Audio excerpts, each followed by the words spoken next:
It's easy to get carried away when designing the backyard of your dreams. A pool? Yes. Sunroom? But of course.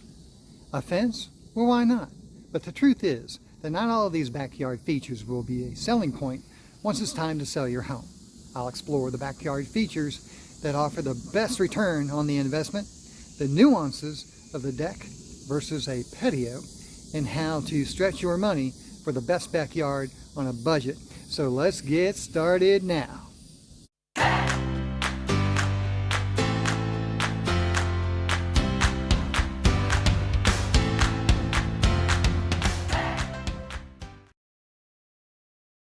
Hello, it's Rick Miller, and thanks again for watching my Jogo Properties YouTube channel, where we are dedicated to removing any anxieties that often come with buying and selling real estate by educating you so you can comfortably and confidently make the best decisions for yourself and your family. First and foremost, let's be practical. The money we invest in our property only enhances the resale value and does not guarantee a dollar-for-dollar exchange. Subsequently, bigger does not always mean better. And this is where I'm coming from. Good old-fashioned treated pine on a deck attached to a $400,000 house is going to give you a greater return on your dollar compared to that tiger wood you just ordered. If you have not seen it yet, I encourage you to watch the first and last videos of my Saving Monica series. No matter how good the improvements made to a 50-year-old home, you still have a 50-year-old home. So my first point is this. Whether you're considering improvements to the inside of the home or the outside of the home, it makes no difference. Please remember, even in the absolute best set of circumstances, the home will only appraise for so much, and you need to keep this in mind when considering improvements. So now that we have that bit of business out of the way, let's talk about outdoor improvements that will help the resale value of the home, and some other items, not so much. Do decks add value to the home? The short answer is yes. If you enjoy the outdoors, it has enormous value to your quality of life. Outdoor spaces that are conducive to cooking and eating together, hanging out, watching TV, watching the stars will create opportunities for family memories that you might not have otherwise had before. The long answer? Since the pandemic, and with people looking for practical ways to add livability to their home and cost-effective ways for grilling, gathering to watch the ball game or an evening again under the stars, draws the attention of nearly every home buyer. I mean, come on. Who wouldn't like watching a movie with the family out on the back deck? This is an idea for an improvement my wife came up with. It certainly has added to our quality of life, and when the day comes, I'm confident it will be one of the primary features that sells the home. Research shows that homeowners who add decks or have decks and improve those decks recoup at least 76% of their investment, which is number one of the highest returns of any home improvement project. On average, the cost of a wooden deck is roughly $13,000 with resale value of roughly $11,000 for increasing your home's value. Decks versus patios. After you've decided to move forward with a deck, and great choice by the way, do you want to build a deck made of what kind of material? Wooden decks are the best choice because they are affordable to build and desired by buyers. Although it offers higher durability, composite decking is pricier but doesn't provide the same resale.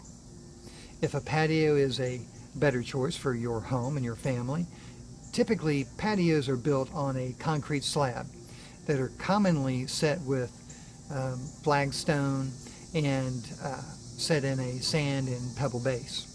They are also built on the ground level, whereas decks are built above ground. Patios are a great choice if you have a level area off the back of your home and you're just interested in a small space for seating or a patio table. Decks, on the other hand, are a better choice if you have a large space you'd like to convert and you don't have a level backyard off the rear of your home. During the midsummer months is a great time to determine how much sun your deck gets and whether a covered area is right for your deck or patio. If you have brutal summers and not much tree coverage, opt for at least partial shade. If you live somewhere there is moderate summer temperatures or with a greater amount of foliage, you can probably leave the coverage out. Believe it or not, potential buyers notice such things, and it could mean the difference between making the short list or no list. And let me comment for a moment on sunrooms. A sunroom is attached to the main dwelling and is to be considered part of the square footage of the main dwelling, of the main house. The room includes a roof that is an extension of the primary dwelling that is also made of the same material. It has its own entrance and may also include an exit to a patio or a deck area. The area is also constructed in such a way to include an abundance of natural light. To add one can be costly, and for the greatest return should be permitted and identified as heatable space. In addition to your deck, there are other profit-driving and quality of life-enhancing outdoor features you can add to your dream backyard. My favorite backyard feature that adds value to the home include privacy features. Bushes, fences, and bamboo add depth and detail to the lines of your backyard, but they also serve an important function. Depending on your proximity to neighbors that might have total visibility into your backyard, which may be less than ideal in certain circumstances, and I've got great neighbors, but sometimes I'd rather not know what's going on over there. And instead of sharing your memories with those nosy neighbor families next door, consider bush installations that add both beauty and privacy.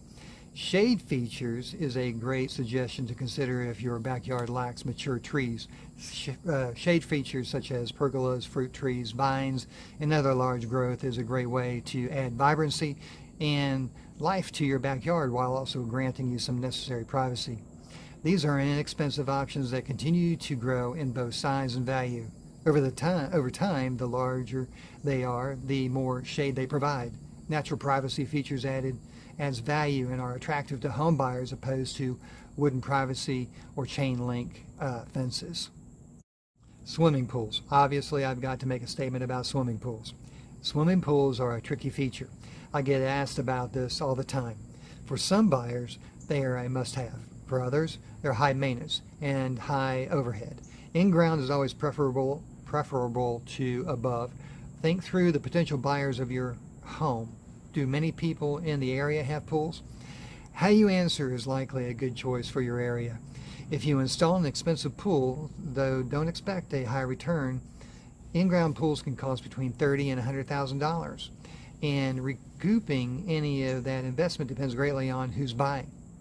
However, in the end, it's not about the resale value, it's about enjoyment. There's nothing better than floating in your personal pool on a hot summer day. Something else I am asked a lot about are fire pits. Fire pits vary greatly in size and scope and material. Some people want them purely for function, a place to warm up and roast marshmallows on cool nights. Others create architectural statements that are luxurious and stylish. These pits come with heftier installation costs.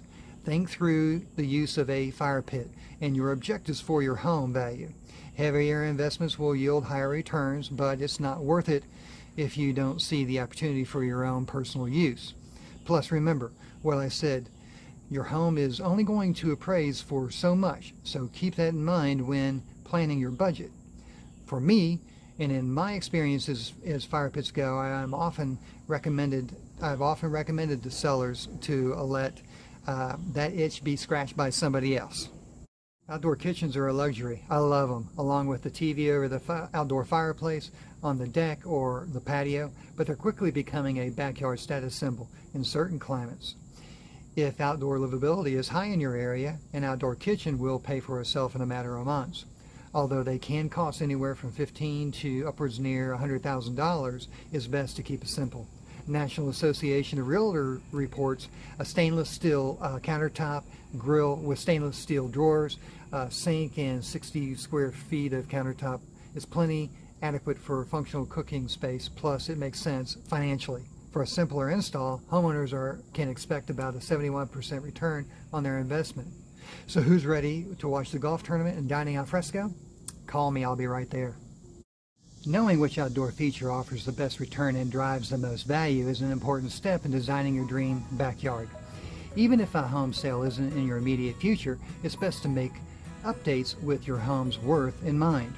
There is no doubt investing in outdoor living space adds to both your quality of life and attracts buyers, but be careful about your cost. Like I said, I have yet to see a dollar for dollar return on any home improvement. Thanks again for watching my Jitigo Properties YouTube channel. I know buying and selling real estate is a big decision. My objective here is to make you the most confident buyer and seller of real estate that you can be, so you can make the best decisions for yourself and your family. If I can help, please feel free to contact me or leave me a message in the comments section. Please remember to subscribe, and until next time, if you're looking to sell, good luck with your sale. If you're looking to buy, then happy house hunting.